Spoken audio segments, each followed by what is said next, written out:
My name's Rachel McLeod. I'm a licensed clinical social worker and emotional wellness coach, and I help people do the brain work for resolving symptoms of anxiety, depression, and traumatic stress. And I like people to heal from these symptoms. I like these symptoms to stop, to go away, to be resolved, to be eliminated. And so I'm a fan of that. That's one of the things I'm really good at helping people do. And it's a realistic expectation. And so I wanted to come on here because this is what I do.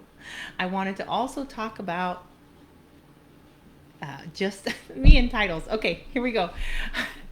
I'm going to get this one day. You're going to watch me really rock the titles soon, okay?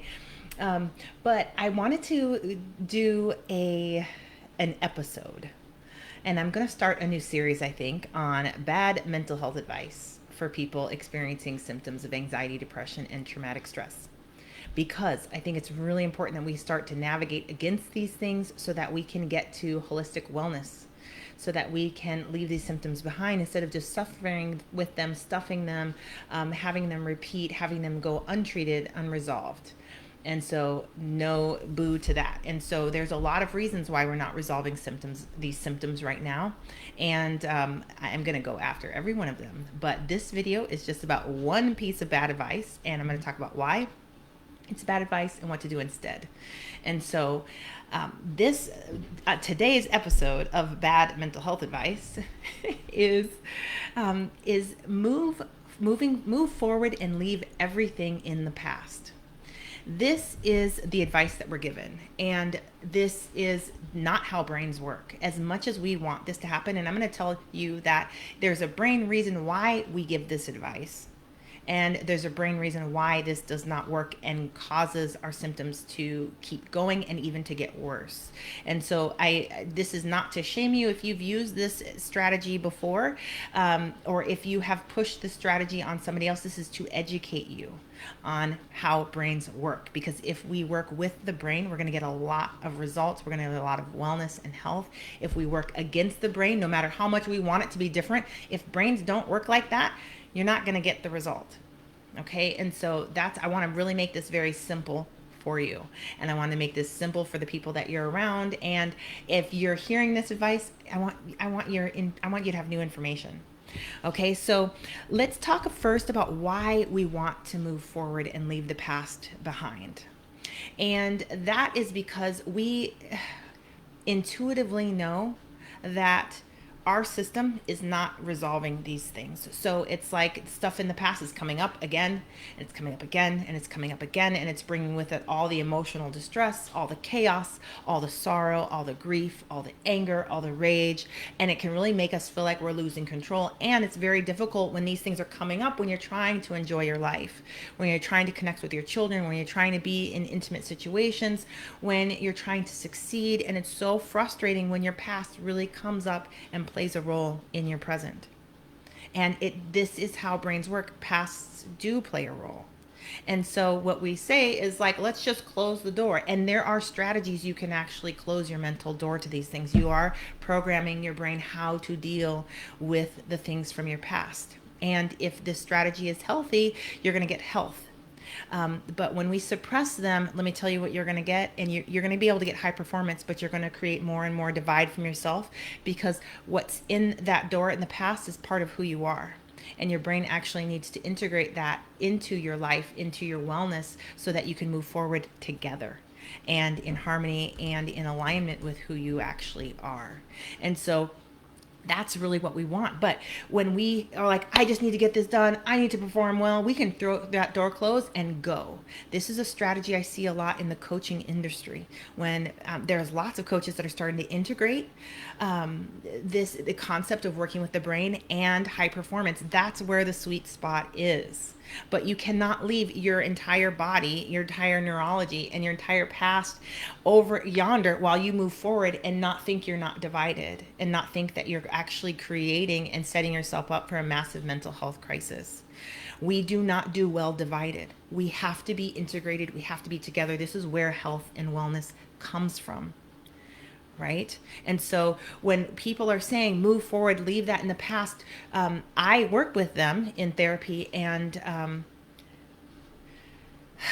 This leads to so many cognitive distortions. They have so many things on point, but they're just off. And so this makes their relationships distorted. This makes their interactions distorted, and they can be the most amazing, awesome people, myself included. And because you don't get to escape brain function just because you want to nerd out about the brain. When we have this, we're distorted, and we can't create healthy, amazing relationships and interactions and goals and dreams divided or with distortions. We really need to be able to bring it all together well, and brains have a process for this. And so, but this process can get blocked and stopped. And if you've had early childhood trauma, this process may not even have ever been developed very well in your brain. It might not work all that fabulously, and you might know that, and you might have figured out how to work around that by just throwing the stuff in the past and in the closet over there. And you're like, that part of my brain's process doesn't work. We're succeeding anyway. And I commend you for that. I really, really do. You found a way to keep going. But we're going to want to integrate this, because you know this stuff catches up to you. You know that what happens with me with clients is that they'll say, I did really well for a long time, and now I can't get out of bed. Now I'm so anxious I can't stop. Now it's like I can't keep up with it anymore. I used to be able to control my anxiety, and now it's overtaking me. That's exactly the kind of stuff that happens. Okay, and so this process has to complete. The brain's process has to complete.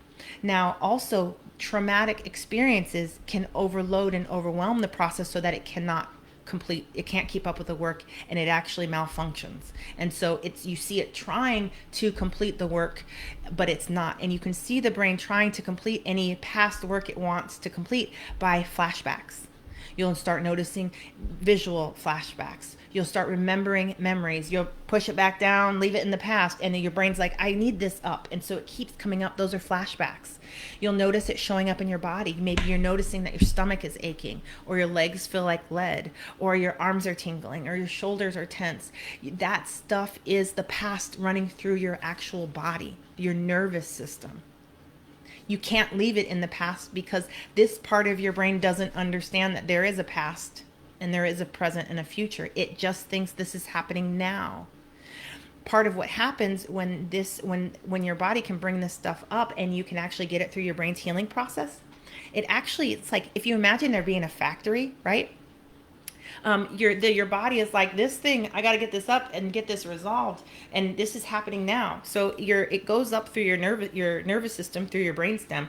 Right here is your survival system, and if that stuff is good, it gets to go through, and if it's not, it gets blocked and shoved off. And so this part is like, I need to get this through, shoved off. The survival system will never let that through, because it registers as pain and it's seen as a threat to the system, and so it won't let that stuff through. Right? What we do here is we intervene right here with your survival system, and we get your survival system out of the way. That way, whatever your body's trying to get through, it actually gets through. Now, what happens, and this happens at electrical speed, but I'm going to slow it down for you, how I see it happening. Once it starts getting through there, it starts running through important parts of your brain, like your hippocampus. And this is where all this material from your stomach actually gets marked with a timestamp. Oh, this was happened in 1984. This happened in 2003. And now your body, when it gets through the system, the report is going to go through your body, and your body is going to get educated. And when it comes up again, that thing that comes up is going to have a timestamp. So now your body says, oh, this is from 2003. It doesn't belong here now. That's how the body starts figuring out what belongs here now and what doesn't. So it stops saying, hey, this belongs here now, and confusing you, because you're like, I don't think this is here, but it's here. And so I should react like it's happening, but I logically know it's not happening, but I can't sort it out. Well, this is how your system starts sorting things out for you, so that it's not just a jumbled up mess that's happening, but it's more organized. And your brain is already, your body and your mind are sorting through what's relevant information right now and what's not. We want it to figure this out. It's also going through your reasoning center and your logic center and the part of your brain that puts thoughts and feelings to words, right? So it's not just a body sensation. Now it's, I was really scared. Now it has words, it has meanings. When these symptoms get through, you'll start to know, oh, I really value this sort of support. That's what that anxiety was about. I'm not getting this. And once you get through the reasoning and the logic and the understanding, you start getting all these insights about yourself, because now your system is actually registering the information that your whole body is trying to send about you and about the world and life. So now your whole system is more intelligent and more connected to who you actually are. That's important. You want that stuff from the past that just has been pushed down and pushed down and has never made it through this process. You want that through this process. I guarantee you do. Because this is how your brain creates holistic health for you. This is how your brain helps you reach your goals in a way that is meaningful and effective for you. Not your grandma, not Aunt Susie, not your mom, not your professor, not your high school friends, you. And your brain does this for you if it can complete this process. And the stuff that would have made you panic now is actually helping you. That same material, instead of going panic mode, it's actually going through to help you reach your goals and your dreams. The energy gets converted and your brain actually uses it differently from that point on, because now it understands it more. You want this process to complete. If you want health and wellness, you want to be your authentic self, you want to show up empowered in your life, you want to be able to connect with your friends and your family, you want to be able to take off the backpack of anxiety and trauma and like unpack that stuff and stop carrying the weight of all these things, the answer is not to leave things in the past and move on. That is not it. And I'm going to give you a little bit of evidence to this. And so, I want to tell you I'm going to go back one more time, and I'm going to tell you another reason why we don't do this, and why we don't want to do this, or why we're afraid to do this. Okay? We're afraid to go back into the past because we know intuitively this process doesn't work, right? We've tried it thousands of times. It's already registered, rubber stamp, broken, doesn't work. I can't process things. So we're afraid if we get in there, we're going to spiral down and we're going to go into the abyss and we're never coming back out. And so we learn to avoid that stuff entirely because we've never made it through there successfully. And every time we try, this process malfunctions and we go in and we lose months at a time, triggered, depressed, anxious. And so those are one of the reasons why we don't do this. And so hear me that I understand this is not working. And so what I'm going to tell you is that we need to get this part of your brain process up and running so that you can start processing things, that it actually works and it gets exercise again and it gets really strong and buff. And it's like, come at me, symptoms, I will process you. Okay. And you're confident, like, if I got your back, brain, we'll just get in here and help you get this thing through, right? Because then you can go in there and you can resolve these really past painful memories and you can walk them through your brain's process. You can get them time stamped. Your brain can realize that it's not happening now. This doesn't belong here. It can realize that we can convert all this information, become accurate, can learn accurately about the world. And you can learn accurately about who you are. And then that informs your entire neural network. And that goes into your body in an entirely different way. And so your body and your brain are actually coding for health and wellness. And you get to walk around with this coding happening in real time. And you get to watch yourself say different things because it's actually coming from your body, and the alignment between your body, mind, and your desires and your spirit, apparently. I don't know all the parts of us, but this alignment starts happening, and things that were really difficult for you, like interrupting people, or I could never interrupt people, or driving without panic attacks, or any of those things become easy, become doable, right? And this is where we walk around reconnected to ourselves, confident, trusting ourselves again. This is where a lot of that repair to our inner world happens, is in resolving the past.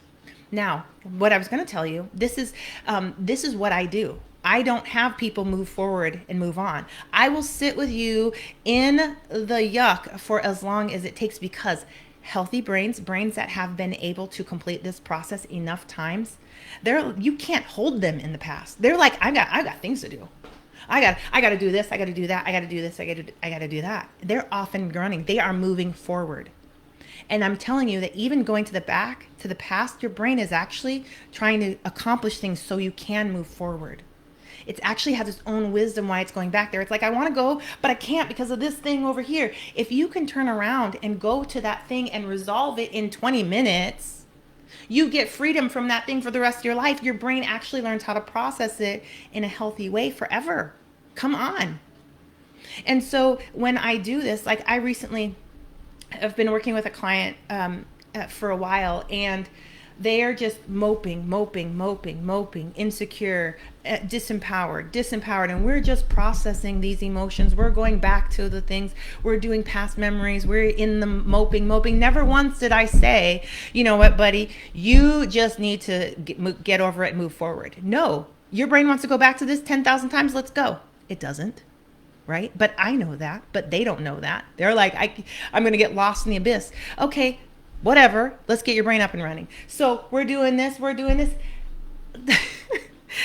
This person is solving all their problems. They told me just recently, I think I should move forward with my life. I was like, hello, your brain. I knew this time would come. Brains don't want to hang out in the past. That is what brains who can't process things, that's what they do. That's what they do. It's not because you're negative. It's not because you're bad. It's not because you don't get it. It's not because you're not smart enough, or you don't have enough willpower. Your brain knows that in order to heal, it's got to resolve its unresolved business. It's like a life principle. And so if you move forward and leave that behind, you are leaving behind, and you're leaving out a massive opportunity for health and wellness. And as a matter of fact, you can move forward with your life, but that doesn't mean your body's going to. That doesn't mean your subconscious mind is going to. That means you're going to leave parts of yourself in the past. They are not coming with you. You will be divided. Everything you do will be more difficult, because you'll have to push through. Your whole body's like, no, I don't want to. We're going to die. And you're like, we're not. We're going to be fine. But your body doesn't know that. So it keeps resisting. It's like, no, right? That's an internal battle that is no longer necessary. We do not need that anymore. Let's take a moment and help your body move through its process of learning that you're not going to die, and that it's actually safe for people to disagree with you or not like you or be mad at you. And then once it's figured that out, it'll say, hey, did you know it doesn't matter? And then you're going to laugh. You're like, I know. Hello. Thank you. And now you guys are going together into your future, not worried about people not liking you or mad.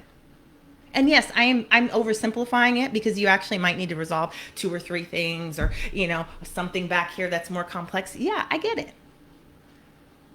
But simplistically, this is how it works. And you can resolve these things in 2 to 6 months, not 2 to 6 years, not drag these things around for decades. Right? And so this opens up doors for healing. And let me tell you what this does to your nervous system, the amount of depth of relaxation, self-trust, kindness to yourself, patience with yourself. This is what we want to come out into our relationships. This is the kind of nervous system build we want our children absorbing from us. They are getting our nervous system. We want to give them an integrated nervous system that knows how to relax and rest and be calm. And if you don't have that right now, that's what we need to get you. We need to help your brain learn how to do that. And it does that by processing this stuff. And it will need to do as much as it needs to do. I don't know how much you need to do. Your brain will tell you, because it'll keep going back. It'll keep going back. You might think, oh my gosh, we've been here a month and it's still going back. We might. And we're going back, and we're going to do this a lot until it says, remember that writing a book dream we had? We should really go do that. And then you're like, yes, thank you. Let's go. And that's really it. And so this is the transformational stuff. So please hear me. It is bad at mental health advice to just move forward and leave everything in the past. It's just bad. It's not for you. So help your brain process things. And this is really what I help people do. This is what I would love to help you do. And if you're interested in the services I offer, and if I can help you with this, grab a spot on my calendar. Go to my website, look around. The healing opportunities I offer are in there. There's workshops. There are an online program. There's an intensive coaching program. There's tons of ways to work with me. And you can join my email list. I will teach you interventions for free. I will do whatever I can do to help you heal and resolve and move on. You don't have time for this in your life, dealing with old brain trash that hasn't been processed. You've got adventures to have, babies to love, empires to build. There's just things to do. So anyway, I'm going to read some of these comments here, but if you want to grab a spot on my calendar, you can go to rachelmcleod.com/call, and we will chat about which strategy would help you if there's a service I offer, or if you just need to ask us some questions to get you moving forward. I'm available for that. So let me read these things now. So, oh, I didn't say. So rachelmcleod.com/call. That's where you book the call. Okay.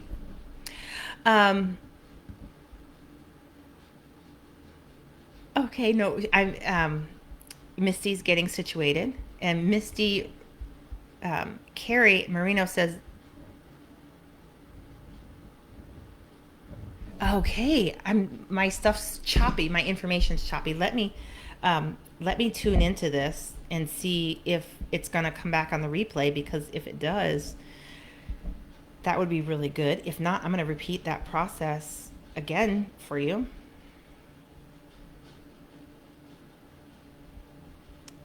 Internets. Okay, so I'm behind here. I'm talking, but I'm not going to get to go back yet.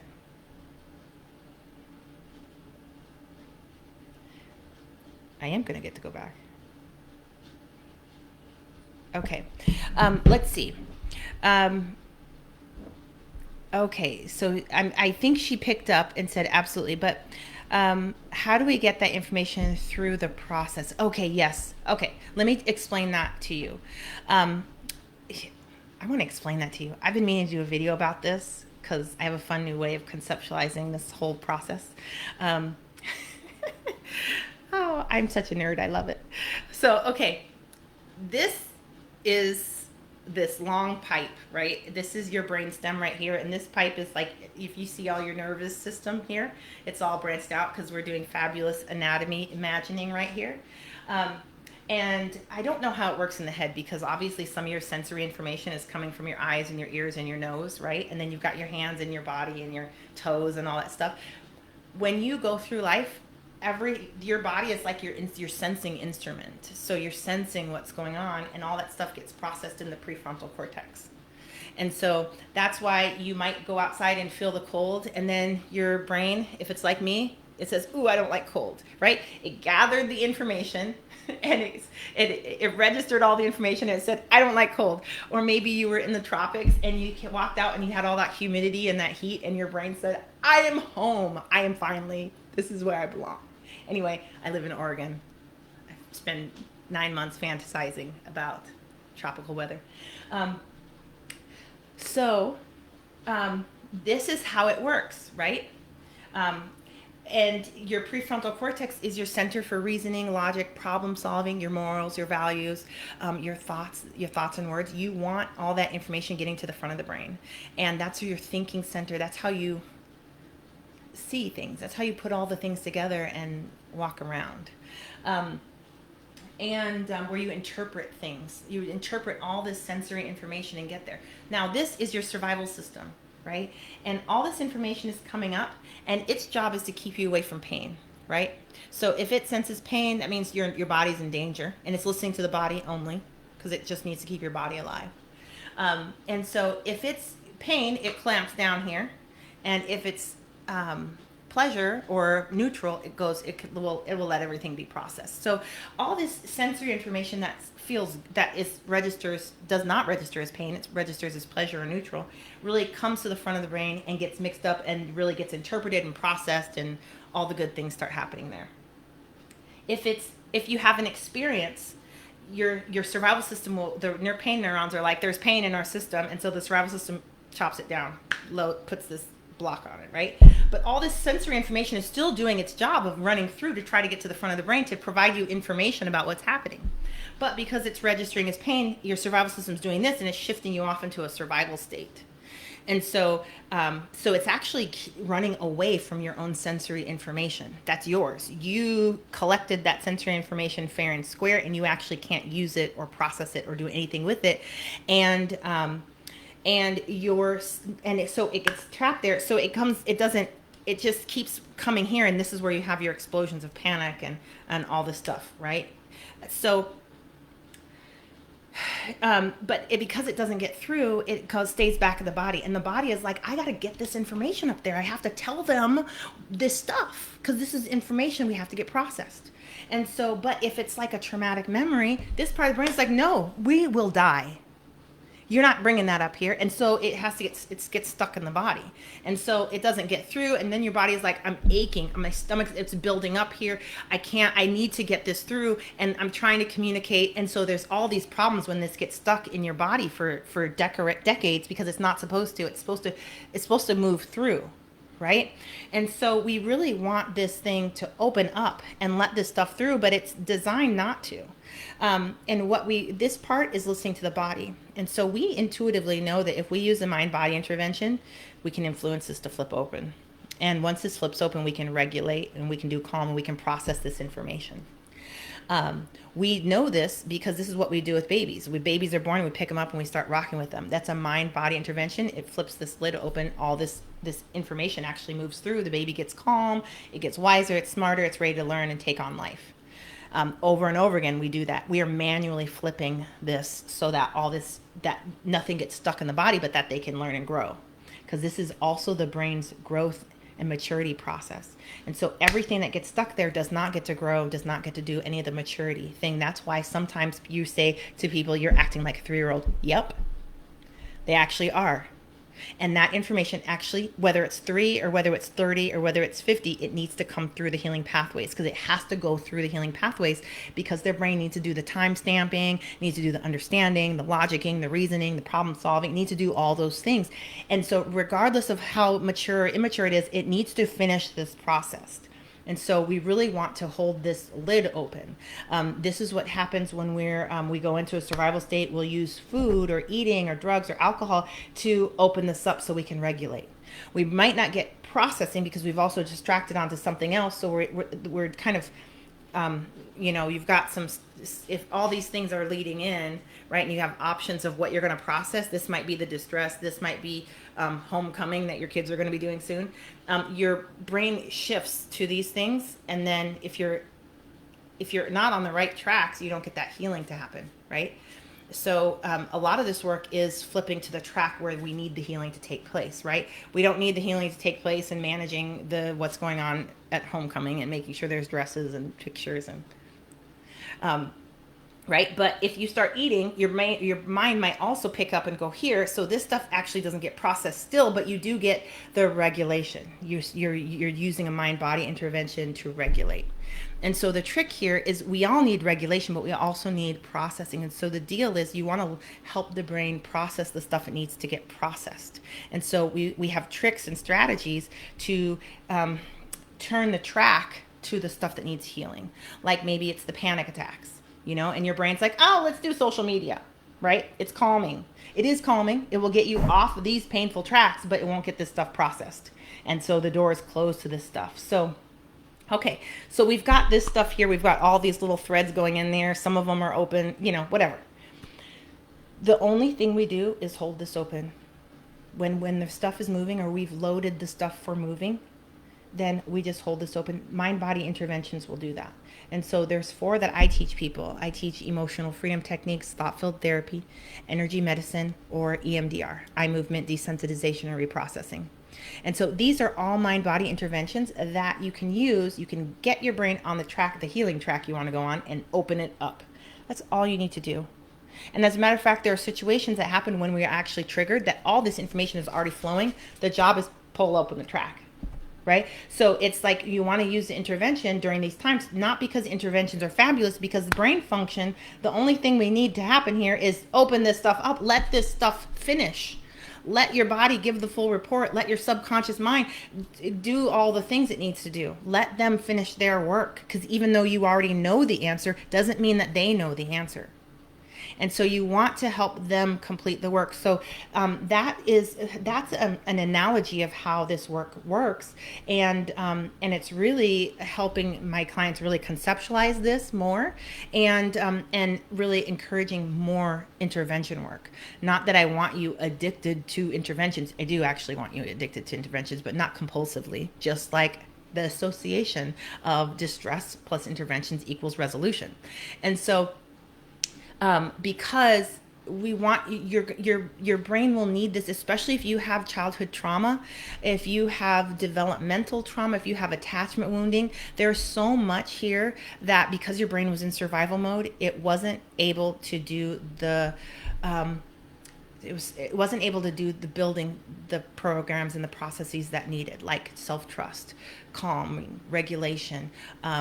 There's so many in here. The ability to put thoughts and feelings into words, that's something that actually needs to be built. Some people have it, some people don't. I did not have it. I had to build mine from scratch. Okay, so there's these things like this, right?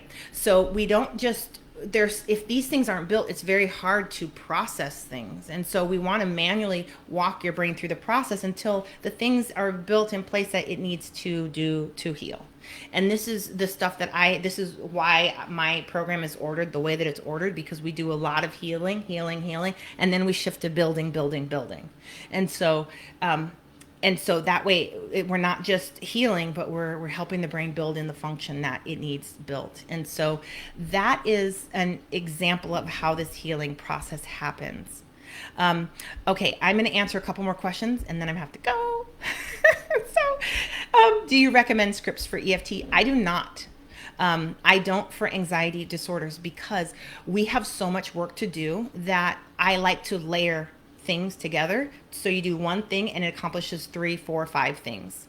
And so if we take the words out of there, and wording and scripting is a way to focus on a problem, but it might not be your problem, right? It might be a general problem. It might be too general for your system. And so I have people take out the words and tune into their body. I have them tune into their subconscious mind. I teach them how to turn into their nervous system, their survival system, and their thinking center. And so those are each separate skills. And that's why I give you one activity, because I'm teaching you how to do this with one part of your body, then I'm teaching you how to do this with a different part of your system, and on, and then we get to building where we use everything together, right? And so so I don't recommend scripting. I don't think there's anything wrong with scripting. Every once in a while I like to go hang out over on YouTube with Brad Yates, because he does scripting stuff and it's fun. And sometimes I'll hear this the right thing and I'm like, bye Brad, it's going back in and I'm doing my own work. So I think it can be a really good tool, but I think if you've got anxiety, depression, or traumatic stress, you do not need words, and sometimes the words will slow down the process. Plus, the problem is not with your wording center. The problem is in the body. It's in the subconscious mind. You really want to use their native language. And so when you learn how to do that with them, then that's really where you get to get the biggest bang for your effort. And I'm that gal who doesn't like to eat crabs, because even though it's yummy, the yummy to work ratio is off for me, okay? And so in this work, I like to get big results with a little bit of effort, because that's how I like to do things. And so if you're doing words now, great, keep it up. That's a great thing to wire into your brain. It's a great skill to have. But I would still recommend that you learn how to jump in with the other parts of you and support them as well, because they have their own healing work they need to do, and they don't use words. So that's it for me. And I'm seeing Allison on there. Love this analogy. Super helpful. Great. Good to see you live. I don't get to do that often. But okay, I am going to jump off. I will see you all later. Be well.